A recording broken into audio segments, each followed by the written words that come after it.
It is working? Okay. This is take 2. We had some internet issues before, so I don't know what really happened there, but Probably Sam's welcome back.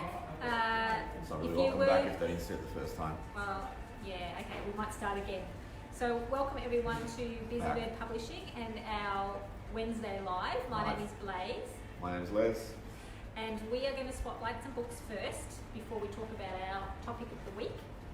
So this book, 2 Ears, 1 Mouth and a Big Heart by Kerryn Powell, is about connections, making connections with people, and I'm going to read the blurb.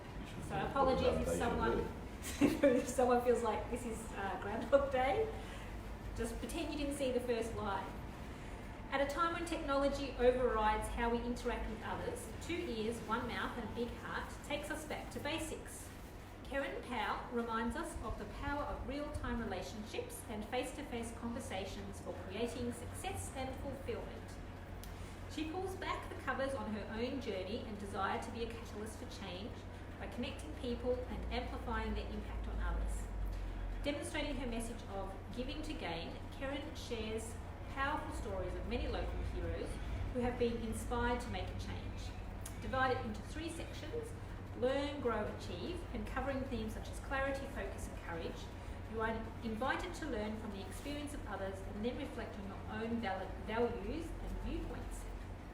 With over 30 years of working as an agent and catalyst for change, Kerryn reminds us that we have 2 ears for listening, 1 mouth for sharing, and a big heart for engaging with others. When we remember this, we are open to endless possibilities, following our own purpose and dreams, as well as the opportunity to help others with theirs. Would you agree with all of that? Les? What?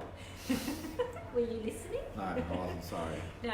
Yes, I do listen, of course I listen. I talk about this a lot actually in workshops. You do talk a lot. I do talk a lot, I know. How about this? Sorry. Because I'm passionate about it. But one of the big reasons I think that a book is quite powerful is that connection with people. And we have so much technology to supposedly connect us, but people feel quite isolated. Social media is fantastic for myself anyway. I have lots of relatives in You have lots of relatives. UK and Europe and Japan and America even. So that Facebook is fantastic to be able to keep in contact with them. But for a lot of people, the face-to-face stuff is really important because they can then be less isolated. And this is why cafes and libraries and places like that are really important because people can go and hang out with each other. Yeah. And would you say that writers tend to be quite isolated? Writers are totally isolated because it's really just them and whatever they're working on, computer, typewriter, journal. And quite often working at home. Yeah, and you can't have other people around you as you're writing. It's just, you can't focus. Yeah. It's probably one of the few vocations where you do need to be just left alone. But unfortunately, to write a book, it's a little big process, so it's quite a lot of being left alone. It takes time, yeah. And I would say that we might have 2 ears, but a lot of people are not very good at listening. What? People good at talking again. I walked into it again. See, now I've lost my train of thought. You're talking about a lot of people have 2 ears and a mouth. You're talking about this potato head, weren't you? No, I'm just talking about people not being very good listeners. So it is a skill I think that people need to learn. What? Anyway, this book is, I think, really important. Yes. In this current age especially. I know Kerryn says she's been working on this for 30 years, but I think actually the timing is really important because I think a lot of people are feeling isolated or bullied or what have you on social media. Well, social media is actually extremely isolating even though it's meant to be connective. So it's great like if you want to keep people in touch with what you're doing who you usually wouldn't communicate with, like interstate or overseas relatives and stuff like that. But these are people you generally wouldn't have regular contact with. But it's like if you were talking to a friend or something, you'd much rather actually sit down with them, have a coffee, and have that connection with someone who you have a bond with, rather than talk over social media where you don't really get that physical intimacy, not talking about anything sexual, just talking about that connection, that bond, being around someone else, feeling their presence, being able to hear their tone, being able to see their expression and all that. I mean, also in print, you can misread so many things. Oh, yeah. You know, and people like, you know, I've had conversations, I mean, everyone's done it, we've had conversations, someone says something and you thought, I don't know how to take that, is that an insult, you're getting angry, what is it? Sometimes an email can sound harsher or, Yeah. Whereas with, something, when you speak to people, tone, you know, you can, mannerisms. yeah, it's like, you know, saying get a haircut. Cheers. Yep. So, you know, in terms of doing business with people too, or connecting with your tribe as such, because humans naturally are tribal, and so we do like to hang out with like-minded people. Yeah. So I think that networking is very important. So, you know, check out Kerryn's book, because you might learn something. We might. You might. The other books, and this will sort of segue into our topic for today. We have. Make it segue. We can make it. You can make anything segue. We have our little pocket books. One is the book, 12 Steps to Successful Publishing, which is about how to publish your book. And then we have the launch book. Yep. So this is written by myself. This is written by Blaise. Nice. Blaise minus on the has that on the cover. That's how to launch your book. Now we are planning a series of these. I can't remember what our next one is. Is it non-fiction or a how to write a business book? There's a couple options, yeah, non-fiction, how to write a business book. Yeah, that was it. So, you know, obviously this is the starting point. You can't launch a book until you have a book. But this really, you could actually you could do all the publishing yourself by following the steps in this book. Yep. But obviously, you know, if you need help from us, it's there, but you could actually do it all by reading this book. And they are on our website. So, On our website. yes, we're not going to actually get Ah, As you segue here, Yes. shout out to Amanda Collins who is watching. Hi, Amanda. hi Amanda. Amanda's working on her book right now. It's exciting. Well done, Amanda. Yes. Maybe Amanda could put something, if she wants to tell people about it yet, she could put something in the links below. Yes. Once we've put this up live. So our topic this week, Les, was how to write a cover letter when you're submitting to publishers. Is it? Okay. Now, how many Well, times do you think you have actually submitted something to a publisher? I can't count that high. You used to keep a record of it, didn't you? But Yeah. I think you've No, I still keep records of it. I used to keep the actual responses, but Oh, I've okay. gotten rid of those. But I still track things so I know what's gone where, when it's gone. Would you think it's over 100? Oh, it's well over 100. Yeah. And what in terms of any responses that you have had from publishers, what Not the funny ones, the normal ones. what are some of, let's hear some of the kind of responses you've had from publishers. Okay, I won't mention the publisher's name. One publisher called me Leo. Leo? Another publisher rejected me. You are a Leo. It was your birthday last week. They weren't responding last week. Another publisher rejected me even though I didn't have a manuscript with them. Oh, that's a good one. And I emailed them and said, I must be doing well if you rejected me when you don't have my book. And they go, oh, you had another book with us a while ago. So they hadn't been ticked off. And I'm thinking, hang on, were you just ticking it off and sending me a rejection without actually reading it because you didn't actually have it? Yeah. So I did wonder about that too. And then I had something like, I did have one who took 15 months to respond. It was a really nice rejection, that one. He really liked the book. He said, I think it's right for our list, but he really liked it, so I had to finish it. And he gave me suggestions about what to do next, but I had done it anyway. So there's some of the more. It wasn't for a book, it's for a short story. I got someone else's rejection, and it was a really gushing rejection. It was like, we really like your writing. You wish you'd written it. It's like, And then they sent me an email apologising for sending me the wrong rejection. And then a couple of hours later, I got like a form rejection. So I should Is actually. that deflating? Yeah. I actually saw a book once of someone. I saw a book once too. It's just over there. Who had written all his rejections, or shown Yeah. all his rejections in one book, or maybe it was a compilation was quite funny. Some of the rejections that people get. Oh, well, J.K. But- Rowling was told not to give up her day job. Yeah, and we have felt like saying that to some people who Give think up that, your day job. well, no, Don't give up your day job. no.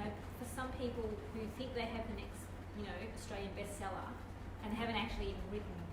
That would be awesome. It's like 4,000 books. Yeah. So, what does that tell? All of those rejections and the way that works. What does that say about submitting to publishers? So that people can understand how it works. Because a lot of people think it's about you send your book, you get a contract, and then you're suddenly going to be rich.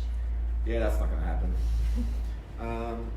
It's a lot of people, particularly more inexperienced authors, just truly believe their book's going to be picked up by the first publisher they show up to, Yeah. and it'll result in a bestseller, and then they can quit their job, tell their boss to stuff it, buy a Porsche, buy a double-story house, kick out their partner, and live a glamorous lifestyle. And it's not going to happen. Well, it could happen, but it's It's unlikely to happen. Unlikely. It's unlikely. I'm sure there's a few handful of authors who experience that success, but usually that success needs to be international also. We're such a small market, you're not really going to have a sustainable lifestyle from But one also book. the industry has changed a lot. So there's it's a much different process as well in terms of there's more competition. There are some of the big publishers are merging with other ones, so there's possibly less of the bigger publishers or less pick up from them because they've already got their current authors and they're going to just keep using those because they've got proven sales. There'll be hundreds of books that come out in the course of a year. How many of them become bestsellers? A handful. Yeah. And the rest, some of them will perform okay, some will perform moderately, and some will underperform. Yeah.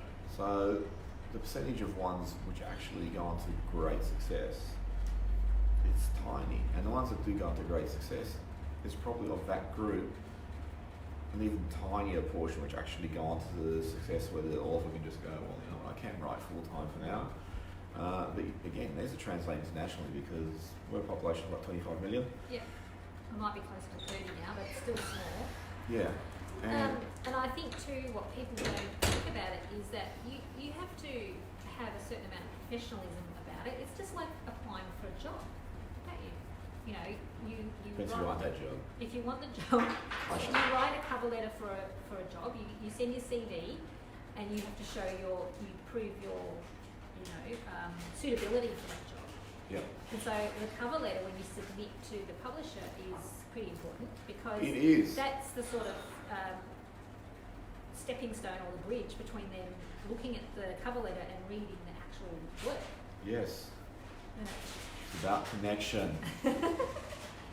So what are some, tell us some tips for people writing a cover letter to a publisher. And make sure you don't just send anything I'm not to a going publisher. to go into extreme detail because you should do one of our workshops if you want that. But in terms of cover letters, it's a lot harder now because previously everything was snail mail and now it's email, so it's a lot harder to take money to cover letters. Catching up? So in terms, it is about connection with cover letters, so it's about actually connecting with whoever's reading it. And publishers, readers use the cover letter and the synopsis, but they use them as a demonstration of how well you write, how well you structure information, and how capable you are of taking huge sums of information. So like you might be pitching a 80,000 word novel and diluting it to 400 words of a letter. So the cover letter is your pitch. Yeah. Is that what you're saying? Yep. Yeah, and you're pitching your book as a story, or if it's non-fiction, in terms of its content, you're pitching that. You're pitching it as a product, so what genre does it sit in? Who the reader is. Yeah, what sort of book is it? You're pitching yourself in terms of why you're qualified to write this book. Yep. If some books, for example, if you wrote a thriller in a hospital about murder mystery or something like that, and you were a nurse, you'd actually put that in. It looks like, oh, they actually work in the hospital, so they must know what the hospital. terminology and all that. Yeah. And that's really important because you watch or read books or whatever, you watch television. Like I'll use House for example.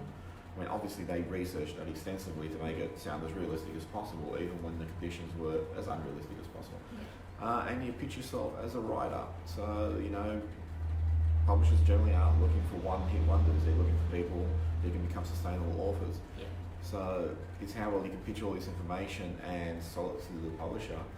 They want to know how marketable you are, as well as the book. Yep. So I'm very marketable, but you need to, again, it is true, you do need to build a connection with the publisher. The publisher says, okay, this person actually knows how to sell themselves and their book, so I'm going to give their book a chance.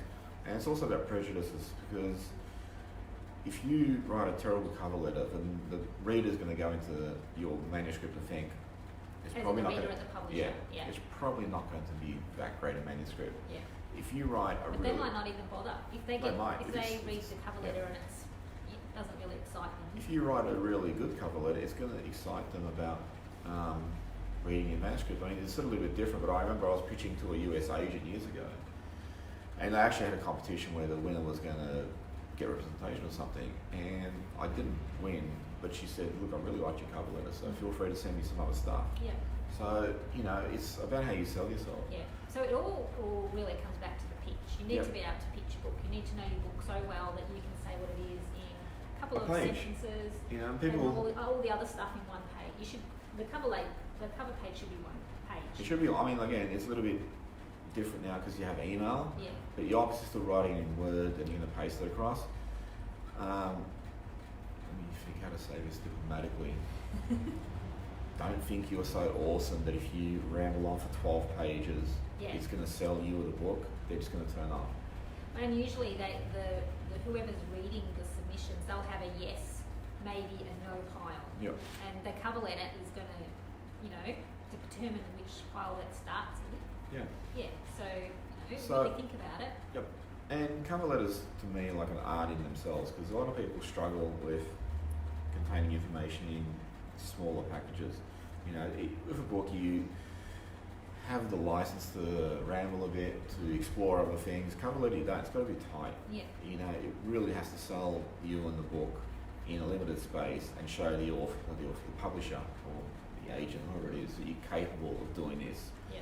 So, I mean, writing is a constant sale to whoever the reader is. So even when you're writing a book, even if you finish a book, you're constantly selling to the reader, you need to read on, you need to read on. And you're only going to do that if something's well written.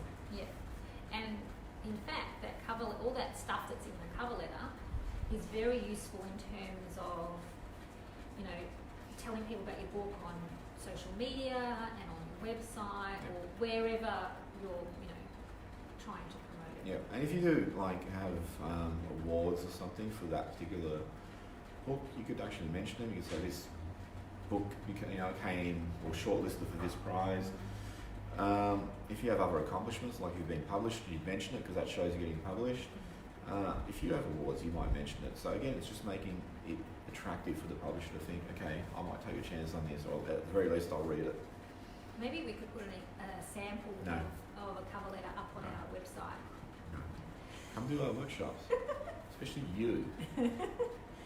Well, we don't have actually a workshop at the moment, but we will be scheduling a whole I don't care, just book into any day, we'll be here. Just walk through the door right now. We will schedule some workshops. 4 of you. Because this is one of the biggest hurdles for people, I think, because it is hard to distill a whole book into one page. It is. And it's hard to sell yourself. Most people really struggle to sell themselves. A lot of people panic when they have to work for those smaller forms. And we do that in workshops where we ask people to pitch their book.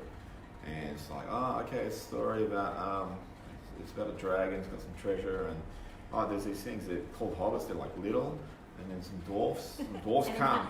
And then half an hour later, you still don't really know what the story is about. And it's like, no, you need to resist the temptation to talk more and actually enforce it and talk less. So I think actually next week, talking about the synopsis is probably a good follow-on from this. Yeah. And because that is equally as important, second to the cover letter is really important and probably as hard to write because people do find it hard to distill it all into one page, 1 or 2 pages. Well, it's a practice to, it really seems intimidating. Once you've actually done it a few times, then you start to work out what's required and what's not. There is sort of a formula to it. It's, it's not rocket science, but it's just about actually, it's not rocket science. We're What if writers. it's a book about rocket science? Well, then it is Oh, so now rocket you're science. changing the story. So what else? I think we've covered everything we need to cover about cover letters. Yeah. I don't know about it. And what else is happening? So open mic night tonight. Oh, it's not. Oh, okay, don't come. 2 Tonight. weeks. 2 weeks for open mic night. So open mic night is a chance for people to come and read their work. Now, some people say, oh, you're too far away. But we have actually, so we're in Montmorency, I don't know what to meet from the north camera. of Melbourne. We have people come from Dandenong, Geelong, Sunbury. We had someone come from the moon. No, we haven't. They might have come from the moon. Maybe there's some cheese. Maybe they're Martians. So it is obviously worthwhile travelling if people come from that far. Yes. So, check us out. Third Wednesday of every month. Yep. I think it's the 21st is a Wednesday this month, something like that. Yep. Now, what else is happening? What else Right. happening, Sam? If I might add here, Amanda Collins said Busybird open mic is such a great night. It Oh, is. thanks, Amanda. Amanda. It is an awesome night. Listen to Amanda. Also, shout out to Barbara Geary. I hope I'm pronouncing your Oh, name right. Who's Hi, also Babs. watching. Hi, Barbara. I think Babs is overseas, Babs. enjoying some sun, not like here.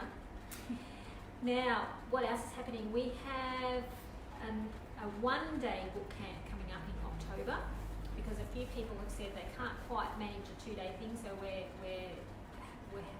shortening it a little bit for a one-day version for those people who can't do the 2-day. We have our Bali retreat in November, first week of November, so there's about 3 weeks left for the early bird price. What else is happening? Excellent manuscript assessment Oh yes, competition. the excellent manuscript assessment competition is running. It is due next week on the 15th of November, Thank you. but we're actually going to extend it by 2 weeks because we've had The a website few issue. website issues and people have said that there's some tech things happening. Okay, you're going to make everyone It's busy. really bothering me. Stop moving it. So we will update the.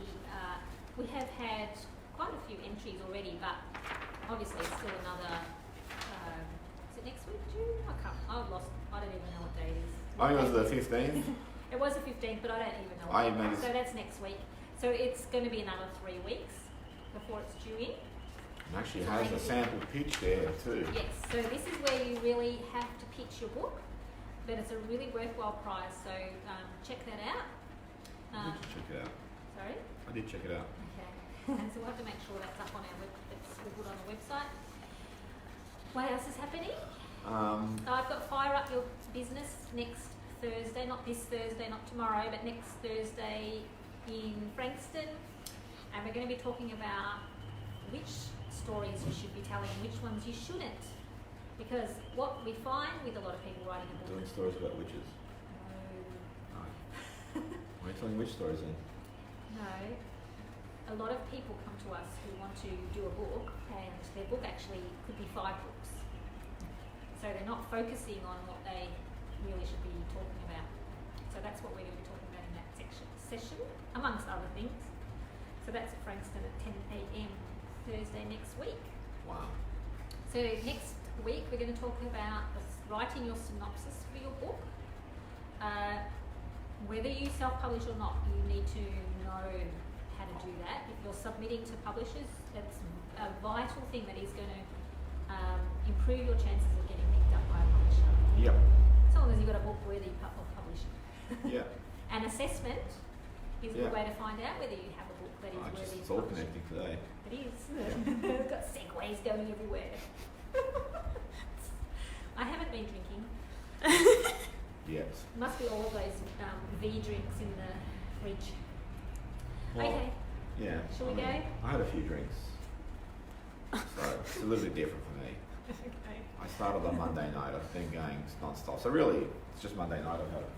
Okay. And I've been drinking 36 hours straight. Okay. Probably should also mention that in sad news, our printer died. It did. Yeah. Yeah. I Our took it printer's to been my- with us for years. Yeah. Okay. That's a really weird way to end, but we'll see you next week. End of something. Bye. See ya.